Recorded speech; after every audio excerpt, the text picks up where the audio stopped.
Hello welcome to Kerala stock market guide. അപ്പോൾ എന്തുണ്ട് വിശേഷം? സോ ഇന്ന് തൊട്ട് നമ്മൾ പുതിയൊരു സീരീസ് തുടങ്ങുകയാണ്. ചാർട്ട് റിക്വസ്റ്റുകൾ നമ്മൾ സ്വീകരിക്കുകയാണ്. അതായത് ഒരുപാട് പേര് ചാർട്ട്സിൻ്റെ ഒക്കെ ഡൗട്ട്സ് ചോദിക്കാറുണ്ട്. അപ്പോൾ എല്ലാവർക്കും പേഴ്സണലി മെസ്സേജ് അയക്കുമ്പോൾ എല്ലാവരും കഴിവതും റിപ്ലൈ ചെയ്യാറുണ്ട്. പക്ഷേ ചില റിക്വസ്റ്റുകൾ കുറച്ചധികം വരുന്ന സ്റ്റോക്സ് നമ്മൾ തിരഞ്ഞെടുത്ത് അതിൻ്റെ ടെക്നിക്കൽ അനാലിസിസ് ചെയ്യുന്ന ഒരു സീരീസിൻ്റെ തുടക്കമാണിത്. ഓക്കെ, അപ്പോൾ ഇന്ന് നമ്മൾ 5 ചാർട്ടുകളാണ് പരിശോധിക്കുന്നത്. ആദ്യത്തെ ചാർട്ട് ഞാൻ പറയുകയാണ്, എക്സൈഡ് ഇൻഡസ്ട്രീസ് ആണ് ആദ്യത്തെ ചാർട്ട്. ഓക്കെ, അപ്പോൾ ഇതുപോലെ ചാർട്ട് റിക്വസ്റ്റുകളും ഡൗട്ട്സും ഒക്കെ ഉണ്ടെങ്കിൽ നിങ്ങൾക്ക് നമ്മുടെ ടെലിഗ്രാം ചാനലിൽ ജോയിൻ ചെയ്യാം. പുതിയ ചാനലാണ്. ലാസ്റ്റ് ചാനൽ ഡിലീറ്റ് ആയ വിവരം ഞാൻ കഴിഞ്ഞ വീഡിയോസിലൊക്കെ പറഞ്ഞിട്ടുണ്ടായിരുന്നു. ഇപ്പോൾ കേരള സ്റ്റോക്ക് മാർക്കറ്റ് ഗൈഡ് എന്നാണ് ചാനലിൻ്റെ പേര്. അപ്പം അതിൻ്റെ ലിങ്ക് ഞാൻ കമൻറ്റ് ബോക്സിലും ഡിസ്ക്രിപ്ഷനിലും പിൻ ചെയ്തിട്ടുണ്ട്. എല്ലാവരും മാക്സിമം ജോയിൻ ചെയ്യാൻ ശ്രമിക്കുക. ഒരുപാട് ഹെൽപ്ഫുള്ളായ കണ്ടൻറ്റുകൾ ഭാവിയിൽ നമ്മൾ ഇടുന്നതായിരിക്കും. അപ്പം എന്തായാലും ജോയിൻ ചെയ്തിട്ടുള്ള പഴയ മെമ്പേഴ്സ് എല്ലാവരും ഇതിലോട്ട് വരികയാണെങ്കിൽ എല്ലാവർക്കും കൂടെ ഒരുമിച്ച് നല്ലൊരു കമ്മ്യൂണിറ്റി നമുക്ക് ബിൽഡ് ചെയ്യാവുന്നതാണ്. ഓക്കെ, അപ്പോൾ ഇന്ന് വന്ന ചാർട്ട് റിക്വസ്റ്റുകൾ നമ്മൾ സംസാരിക്കുകയാണ്. അപ്പം ഇതുവരെ ജോയിൻ ചെയ്തിട്ടുള്ള ആളുകൾ മറക്കാതെ ജോയിൻ ചെയ്ത ശേഷം വീഡിയോയിലേക്ക് തിരിച്ചെത്തുക. ഓക്കെ, അപ്പോൾ ആദ്യം വന്ന സ്റ്റോക്ക് റിക്വസ്റ്റ് എന്ന് പറയുന്നത് എക്സൈഡ് ഇൻഡസ്ട്രീസിൻ്റെ ടെക്നിക്കൽ അനാലിസിസ് നടത്തണമെന്നാണ് പറഞ്ഞിരിക്കുന്നത്. സോ നമ്മൾ ടെക്നിക്കൽ അനാലിസിസിലേക്ക് തന്നെ പോവാം. ഇതൊരു റെക്കമെൻഡേഷൻ അല്ല, മറിച്ച് നമുക്ക് വന്ന സ്റ്റോക്കുകളുടെ ഒരു ടെക്നിക്കൽ അനാലിസിസ് മാത്രമാണ്. ആ രീതിയിൽ മാത്രം കാണാൻ ശ്രമിക്കുക. ഓക്കെ, എക്സൈഡ് ഇൻഡസ്ട്രീസിൻ്റെ ഹൈ എന്ന് പറയുന്നത് 623 എന്നുള്ള റേഞ്ചിൽ നിന്നാണ് ഈ സ്റ്റോക്ക് ഒരു കറക്ഷൻ ഫേസിലേക്ക് പോയത്. മോസ്റ്റ്ലി ആ ഒരു സ്റ്റോക്ക് കറക്റ്റ് ചെയ്ത് മോസ്റ്റ്ലി എത്തിയ റേഞ്ച് എന്ന് പറയുന്നത് മോസ്റ്റ്ലി 50%ഓളം കറക്ഷൻ എത്തി. 49% മുകളിൽ കറക്ഷൻ എത്തിയ ശേഷം സ്റ്റോക്ക് കുറച്ചധികം ദിവസമായിട്ട് ഒരു കൺസോളിഡേഷൻ ഫേസിലാണ് നിൽക്കുന്നത്. അപ്പോൾ ഈ സ്റ്റോക്ക് ഇപ്പോൾ ഡിമാൻഡ് എടുത്ത് നിൽക്കുന്ന സോൺ എന്ന് പറയുന്നത് മുന്നത്തെ ഒരു ബ്രേക്ക്ഔട്ട് സോണിൽ തന്നെയാണ് മാർക്കറ്റ് നിൽക്കുന്നത്. പക്ഷേ അതിൻ്റെ റിയാക്ഷൻ എത്തി തുടങ്ങിയിട്ടില്ല. 1 മന്ത് ചാർട്ടാണ് ഞാൻ എടുത്തേക്കുന്നത്. 1 വീക്ക് ചാർട്ടിലേക്ക് ഞാൻ പോവുകയാണ്. സോ മാർക്കറ്റ് എക്സൈഡ് ഇൻഡസ്ട്രീസ് നിൽക്കുന്ന സോൺ വളരെ സേഫ് ആയിട്ടൊരു സോണാണ്. ഒരു റിവേഴ്സൽ പോയിന്റിന് പറ്റിയ ഒരു ഏരിയയിലാണ് മാർക്കറ്റ് നിൽക്കുന്നത്. 295 to 300 എന്ന് പറയുന്നത് എക്സൈഡിൻ്റെ ഒരു നല്ലൊരു ഡിമാൻഡ് ഏരിയ ആയിട്ട് ആക്ട് ചെയ്യാവുന്ന ഒരു സോണായിട്ട് നിൽക്കാം. അപ്പോൾ നമ്മളിവിടെ 300 നൈസ് ഒരു ഡിമാൻഡാണ്. അപ്പം ഡിമാൻഡ് സോൺസും സപ്ലൈ സോൺസും ആയിരിക്കും നമ്മൾ പ്രധാനമായിട്ട് കോൺസെൻട്രേറ്റ് ചെയ്യുക. അവിടുത്തെ ടെക്നിക്കലി നടക്കുന്ന കാര്യങ്ങൾ നമ്മൾ ചർച്ച ചെയ്യുന്നതിനൊപ്പം 300 ഡിമാൻഡ് സോൺ ആണെന്നുള്ള കാര്യം നമ്മളിവിടെ മാർക്ക് ചെയ്തിടുക. ഓക്കെ, അപ്പോൾ സ്റ്റോക്കിൽ ഇവിടെ എന്താ സംഭവിക്കുന്നതെന്ന് ചോദിച്ചാൽ കഴിഞ്ഞ കുറച്ച് ദിവസങ്ങളായി കഴിഞ്ഞ 3 ആഴ്ചകളായിട്ട് ഡിമാൻഡ് സോണിൻ്റെ മുകളിൽ മാർക്കറ്റ് ട്രേഡ് ചെയ്യാൻ എക്സൈഡ് ഇൻഡസ്ട്രീസ് എന്ന് പറയുന്ന കമ്പനി. അപ്പോൾ 1 ഡേ ചാർട്ടിലേക്ക് ഞാൻ പോവുകയാണ്. കണ്ടില്ലേ, ഡിമാൻഡ് സോണിൽ അത്യാവശ്യം നല്ലൊരു റിയാക്ഷൻ മാർക്കറ്റ് തന്നിട്ടുണ്ടായിരുന്നു. അപ്പോൾ നിങ്ങളിവിടെ നോക്കുകയാണെങ്കിൽ ഈ ഒരു ചെറിയ ഏരിയ ഉണ്ടല്ലേ, മാർക്കറ്റിൽ അത്യാവശ്യം ഇതിന് മുന്നേ ഡിമാൻഡായിട്ട് നിന്ന ഒരു സോണിൻ്റെ താഴേക്ക് മാർക്കറ്റ് ബ്രേക്ക് ചെയ്ത് ഒരു സ്റ്റോപ്പ് ലോസ് ഹണ്ടിങ് നടത്തി ഡിമാൻഡ് സോണിൽ കറക്റ്റ്ലി പ്രോപ്പർലി ടച്ച് ചെയ്ത ശേഷം മാർക്കറ്റ് നിൽക്കുക. സോ ഇവിടെ എന്താ സംഭവിക്കുന്നതെന്ന് ചോദിച്ചാൽ 300 എന്നുള്ള ഡിമാൻഡ് സോൺ മാർക്കറ്റ് ബ്രേക്ക് ചെയ്യാതെ ഹോൾഡ് ചെയ്യുവാണെങ്കിൽ മാർക്കറ്റിൽ മേ ബി എക്സൈഡ് ഇൻഡസ്ട്രീസിന് റിവേഴ്സലായിട്ട് നമുക്ക് കണക്കാക്കാൻ കഴിയും. ഓക്കെ, 300 ആണ് പ്രോപ്പർലി ഉള്ള ഡിമാൻഡ് സോൺ മാർക്കറ്റിൽ. ഇപ്പോൾ 300 ഡിമാൻഡ് ബ്രേക്ക് ചെയ്തില്ലെങ്കിൽ എക്സൈഡ് സേഫ് ആയിട്ട് വരുന്ന ആഴ്ചകളിൽ നമുക്ക് നല്ലൊരു മൂവ്മെന്റ് ഞാൻ പ്രതീക്ഷിക്കുകയാണ്. സോ 300 ഡിമാൻഡ് സോൺ ഹോൾഡിംഗ് ആണ്. അപ്പം ടെക്നിക്കലി പറയുകയാണെങ്കിൽ റിവേഴ്സൽ പോയിന്റിലാണ് മാർക്കറ്റ് എക്സൈഡ് ഇൻഡസ്ട്രീസ് നിൽക്കുന്നത്. സോ എല്ലാവരും ഇതിൻ്റെ വരുന്ന ആഴ്ചകളിൽ ഇതിൻ്റെ പ്രൈസ് ആക്ഷൻ മൂവ്മെന്റ്സ് പഠിക്കാൻ ശ്രമിക്കുക. ഓക്കെ, അടുത്ത സ്റ്റോക്ക് എന്ന് പറയുന്നത് GIPIL ആണ്. GI ഗുജറാത്ത് ആൻഡ് സ്റ്റോക്ക് ഒന്ന് കാണിക്കാം. GIPCL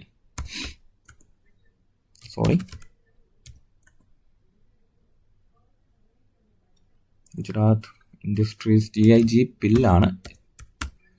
okay, Godavari power and Ispat limited എന്ന് പറഞ്ഞ കമ്പനിയാണ്. Godavari Ispat power and Ispat limited കമ്പനി. ഗോദാവരി ഇസ്പാറ്റിൻ്റെ ഞാൻ ഒരു 1 മന്ത് ചാർട്ട് ഞാൻ ഒന്ന് കാണിക്കാം. ആദ്യം 1 മന്ത് ചാർട്ട് കാണുകയാണെങ്കിൽ അറിയാം, ലോവർ ലെവലിനെ മാർക്കറ്റ് ഹയർ ഹൈ ഫോർമേഷനിലാണ് 1 മന്ത് ചാർട്ടിൽ പോകുന്നത്. 1 മന്ത് ചാർട്ട് എന്ന് പറയുമ്പോൾ അറിയാമല്ലോ, അപ്പം എത്ര കാലം കൊണ്ട് ഈ സ്റ്റോക്ക് അപ് ട്രെൻഡിലാണ്. അതിൻ്റെ ഇടയിൽ ഒരു കറക്ഷൻസും നടക്കുന്നുണ്ട് കമ്പനിയിൽ. അപ്പം വീക്ക്ലി ചാർട്ട് നമുക്ക് നോക്കാം. വീക്ക്ലി ചാർട്ടിൽ നോക്കുകയാണെങ്കിൽ നിങ്ങളൊരു കാര്യം നോക്കിക്കേ, ഇപ്പോൾ ഒരുപാട് ആളുകൾ ട്രാപ്പ് ആകുന്നത് ഇങ്ങനത്തെ കമ്പനികളിലാണ്. ഓക്കെ, അപ്പം നിങ്ങളുടെ നോക്കുകയാണെങ്കിൽ നമുക്കിവിടെ അറിയാം ബ്രേക്ക്ഔട്ട് നടക്കുന്നു. ബ്രേക്ക്ഔട്ടിന് ശേഷം ഒരു ഫോളോ അപ്പ് മൂവ് നടക്കുന്നില്ല, ഒരു കൺസോൾട്ടേഷനിലേക്ക് പോകുന്നു എന്നുള്ളതാണ്. 1 ഡേ ചാർട്ടിൽ അത് കുറച്ചുകൂടി വ്യക്തമായിട്ട് കാണാം. നിങ്ങളിവിടെ നോക്കുകയാണെങ്കിൽ കണ്ടാൽ ഇവിടെ ഒരു ബ്രേക്ക്ഔട്ട് നടക്കുന്നതായിട്ട് കാണുന്നുണ്ട്. നല്ലൊരു അപ് ട്രെൻഡ് മൂവ്മെന്റ് ഇവിടെ കാണാം. അപ് ട്രെൻഡ് മൂവിന് ശേഷം ചെറിയൊരു കൺസോൾട്ടേഷൻ, ബ്രേക്ക്ഔട്ടിന് ശേഷം ഒരുപാട് പേര് എൻട്രി എടുക്കുന്നു. അതിൻ്റെ അവരെ എല്ലാം ട്രാപ്പ് ചെയ്ത് മാർക്കറ്റ് സ്റ്റോപ്പ് ലോസ് അടിക്കുന്നു. ശേഷം വീണ്ടും അപ്സൈഡ് പോകുന്നു. തിരിച്ച് അവിടെ എല്ലാം സ്റ്റോപ്പ് ലോസ് അടിച്ച് മാർക്കറ്റ് വീണ്ടും ഈ ഒരു ലോ ബ്രേക്ക് ചെയ്ത് വീണ്ടും ഒരു ഡൗൺ ട്രെൻഡ് സൂചനയായിരുന്നു. ശേഷം എന്താ, അവിടെ വീണ്ടും ട്രാപ്പാണ്. ഇപ്പം മാർക്കറ്റിൽ ഒരുപാട് തവണ ട്രാപ്പിംഗ് നടന്ന സോണാണ് ഈ ഒരു ഏരിയ. 220 to 280 സോൺ എന്ന് പറയുന്നത് മാർക്കറ്റിൽ ഒരുപാട് റീറ്റെയിലേഴ്സിനെ ട്രാപ്പ് ചെയ്ത സോണാണ്. ശേഷം ഇവിടെ ഒരു ട്രയാങ്കിൾ പാറ്റേൺ ഫോർമേഷൻ കുറച്ചധികം ദിവസമായിട്ട് ഫോർമേഷൻ നടക്കുകയാണ്. 1 ഡേ ചാർട്ടിൽ നോക്കുകയാണെങ്കിൽ കാണാം, ഈ ഒരു ഏരിയയിൽ മാർക്കറ്റ് ട്രെൻഡ് ലൈൻ സപ്പോർട്ടോട് കൂടി മാർക്കറ്റ് ആക്ട് ചെയ്യുകയാണ്. സോ ഫ്രഷ് മൂവ്മെന്റ്സ് എന്ന് പറയുന്നത് നമ്മൾ 290 അബോവ് മാത്രമേ ഫ്രഷ് മൂവ്മെന്റ്സ് ഞാൻ ഇതിൽ പ്രതീക്ഷിക്കുന്നുള്ളൂ. നമുക്കൊരു സപ്ലൈ ആയിട്ട് 290 വയ്ക്കാം. സപ്ലൈ 290 ആണ്. ഓക്കെ, സപ്ലൈ 290 ആണ്. അപ്പോൾ ഫ്രഷ് മൂവ്മെന്റ്സ് എന്തായാലും ഈ സപ്ലൈ ബ്രേക്ക് ചെയ്താലേ നമ്മൾ പ്രതീക്ഷിക്കേണ്ടേ ഉള്ളൂ. നല്ലൊരു ട്രയാങ്കിൾ ഫോർമേഷൻ ഇവിടെ വരുന്നുണ്ട്. ആൻഡ് 240 റേഞ്ച് ഒരു ഫസ്റ്റ് സപ്പോർട്ട് എന്ന നിലയിൽ ഒരു 240 റേഞ്ച് ഫസ്റ്റ് സപ്പോർട്ടാണ്. ഓക്കെ, 240 ഫസ്റ്റ് സപ്പോർട്ടായിട്ട് ആക്ട് ചെയ്യുന്നുണ്ട് ടെക്നിക്കലി. അപ്പോൾ ഇതാണ് ഈ സ്റ്റോക്കിൽ നടക്കുന്ന ഒരു കഥ എന്ന് പറയുന്നത്. ഇതിൻ്റെ ഹിസ്റ്ററി, പ്രൈസ് ആക്ഷൻ ഹിസ്റ്ററി എന്ന് പറയുന്നത് ഒരുപാട് ട്രാപ്സ്, ഒരുപാട് ആളുകളെ ട്രാപ്പ് ചെയ്യുന്ന ഒരു സ്റ്റോക്കായിട്ടാണ് എനിക്ക് ഫീൽ ചെയ്തിട്ടുള്ളത്. GIP, Godavari power and Ispat limited എന്ന് പറഞ്ഞ കമ്പനീസ് വളരെ കെയർഫുൾ ആയിട്ട് മാത്രം വരുന്ന ആഴ്ചകളിൽ വാച്ച് ചെയ്യുക ഈ കമ്പനി. അടുത്ത റിക്വസ്റ്റ് വന്നിരിക്കുന്ന കമ്പനി എന്ന് പറയുന്നത് CUB ആണ്. CUB എനിക്ക് സ്റ്റോപ്പ് ലോസ് അടിച്ചൊരു സ്റ്റോക്കാണ്. ഞാൻ 1-2 ആഴ്ച ഹോൾഡ് ചെയ്തിരുന്ന കമ്പനിയാണ്. നിങ്ങളിവിടെ നോക്കുകയാണെങ്കിൽ ഇന്നലത്തെ ദിവസം ബ്രേക്ക് തന്നു. ആ ബ്രേക്കിന് കണ്ടിന്യൂഷൻ തന്നു എന്ന് വെച്ചാണ് ഞാൻ ഈ സ്റ്റോക്കിൽ ഇന്നലെ സ്റ്റോപ്പ് ലോസ് ഹിറ്റ് ചെയ്ത് ഞാൻ ഇറങ്ങിയത്. പക്ഷേ മാർക്കറ്റ് തിരിച്ച് റിവേഴ്സൽ സൈനാണ് കാണിക്കുന്നത്. ഒരു ട്രെൻഡ് ലൈൻ ഫോർമേഷനിൽ നിന്ന് റിവേഴ്സൽ പോയിന്റിലേക്ക് പോവുകയാണ്. 323 ആണ് അടുത്ത സപ്ലൈ റേഞ്ച് ആയിട്ട് ആക്ട് ചെയ്യാൻ പോസിബിലിറ്റി ഉള്ള സോൺ എന്ന് പറയുന്നത്. 320 റേഞ്ച് ആയിരിക്കും ഒരു സപ്ലൈ സോണായിട്ട് ആക്ട് ചെയ്യുക. അപ്പോൾ സിറ്റി യൂണിയൻ ബാങ്ക് ഞാൻ പറഞ്ഞു 2 ദിവസം മുന്നേ സ്റ്റോപ്പ് ലോസ് അടിച്ച ശേഷം മാർക്കറ്റ് റിവേഴ്സലിൽ നിൽക്കുകയാണ്. ഓക്കെ, അപ്പം നല്ലൊരു പ്രൈസ് ആക്ഷൻ നമുക്ക് ഇവിടെ നിലവിൽ കാണാം. ഇന്നത്തെ ക്ലോസിംഗ് വളരെ മനോഹരമായ ഒരു ക്ലോസിംഗ് ആണ്. അപ്പം മാർക്കറ്റിന് ഈ ഒരു ഹൈസിലേക്ക് റീറ്റെയിൻ ചെയ്യാൻ പറ്റുമോ എന്നുള്ള കാര്യം നമുക്ക് നോക്കാം. 300 ആൻഡ് 320 ആണ് 320 റേഞ്ച് ആണ് മാർക്കറ്റിന്റെ പ്രോപ്പർ ആയിട്ടുള്ള സപ്ലൈ. ഓക്കെ, 2 സപ്ലൈ സോൺസ് ഇവിടെ ഉണ്ട്. 305ഉം 324ഉം. ഓക്കെ, അപ്പോൾ ഈ ഏരിയാസ് നിങ്ങളൊന്ന് മാർക്ക് ചെയ്ത് വയ്ക്കുക. വരുന്ന ആഴ്ചകളിൽ ഇതിൻ്റെ ഒരു പ്രൈസ് ആക്ഷൻ പഠിക്കാൻ നോക്കുക. സിറ്റി യൂണിയൻ ബാങ്കിൻ്റെ പഠിക്കാൻ നോക്കുക. പിന്നെ അടുത്ത സ്റ്റോക്ക് വന്നിരിക്കുന്നത് എല്ലാവരുടെയും ഫേവറേറ്റ് ആണ്, നമുക്ക് എല്ലാവർക്കും അറിയേണ്ട കമ്പനിയാണ് റിലയൻസ് ഇൻഡസ്ട്രീസ് എന്ന കമ്പനി. ഇപ്പോൾ പഴയ ചാനലുള്ളവർക്ക് അറിയാം, ഞാൻ ഇതിൻ്റെ ഡിമാൻഡ് സോൺസ് ഒന്ന് മാർക്ക് ചെയ്തിട്ടുണ്ടായിരുന്നു. 2 ഡിമാൻഡ് സോൺസ് ഉണ്ടായിരുന്നു.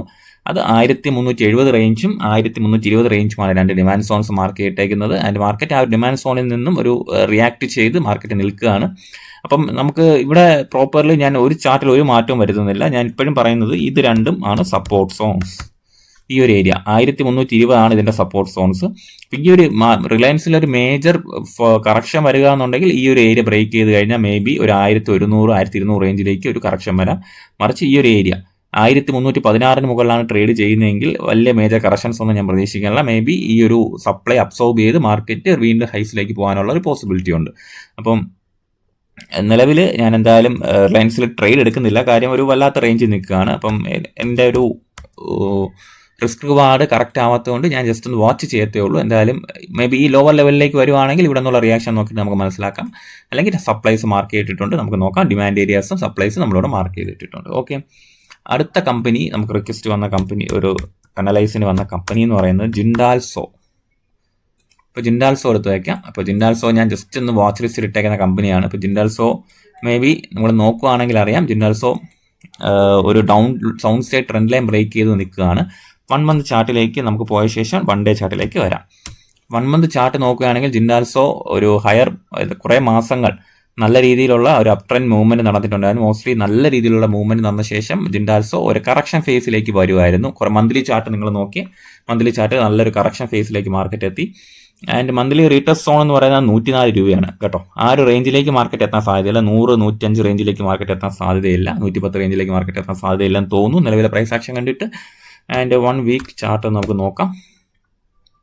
മാർക്കറ്റ് ഇവിടെ നിന്നൊരു ട്രെൻഡ് ലൈൻ ബ്രേക്ക് ചെയ്ത് ഈ ഒരു റിവേഴ്സൽ സൈൻസ് എല്ലാം കാണിച്ചിട്ടുണ്ട്. ഓക്കെ, ഇത്രയും വലിയൊരു ഡൗൺ സൈഡാണ്. എത്രയാണ് 300 റേഞ്ചിൽ നിന്ന് 157 റേഞ്ചിലേക്ക് വന്ന് അത്രയും നല്ല ഡൗൺ സൈഡിന് ശേഷം മാർക്കറ്റ് റിവേഴ്സൽ സൈൻസ് എന്തായാലും ഈ ജിൻഡാൽസോ എന്നുള്ള സ്റ്റോക്കിലുണ്ട്. ബട്ട് മാർക്കറ്റിൽ നമ്മൾ പ്രതീക്ഷിച്ചത്ര ഒരു മൂവ്മെന്റ് വന്നിട്ടില്ല ജിൻഡാൽസോയിൽ. എന്തായാലും 154 എന്നുള്ള റേഞ്ച് ബ്രേക്ക് ചെയ്ത് താഴോട്ട് പോകാത്തിടത്തോളം നമുക്ക് റിവേഴ്സൽ ഉണ്ടാവുമെന്ന് പ്രതീക്ഷിക്കാം.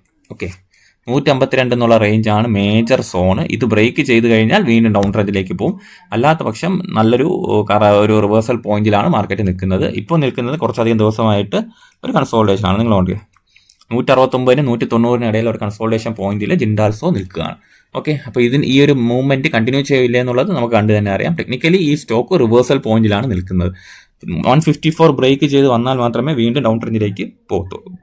അല്ലാത്ത പക്ഷം നമുക്ക് റിവേഴ്സൽ ആയിരിക്കാൻ പോസിബിലിറ്റി ഉണ്ട്. ഓക്കെ, സോ ഇത്രയും സ്റ്റോക്സിൻ്റെ ഒരു ടെക്നിക്കൽ സ്റ്റഡിയാണ് ലൈക്ലി എല്ലാവർക്കും മനസ്സിലാവുന്ന രീതിയിൽ നടത്തിയത്. ഇതുപോലുള്ള സ്റ്റോക്സ് ഡൗട്ട്സ് ഉണ്ടെങ്കിൽ നിങ്ങൾക്ക് ടെലിഗ്രാം ചാനൽ ജോയിൻ ചെയ്യാം. ചാർട്ട് റിക്വസ്റ്റിലുള്ള കമ്പനികളെ നിങ്ങൾക്ക് പേഴ്സണലി മെസ്സേജ് ചെയ്തിടാം. നമുക്ക് ഇതുപോലെ അനലൈസ് ചെയ്ത് വരുന്ന ദിവസങ്ങളിൽ കുറച്ചുകൂടി ടൈം സ്പെൻഡ് ചെയ്ത് അനലൈസ് ചെയ്യാനായിട്ട് നമുക്ക് ശ്രമിക്കാം. Okay, thank you.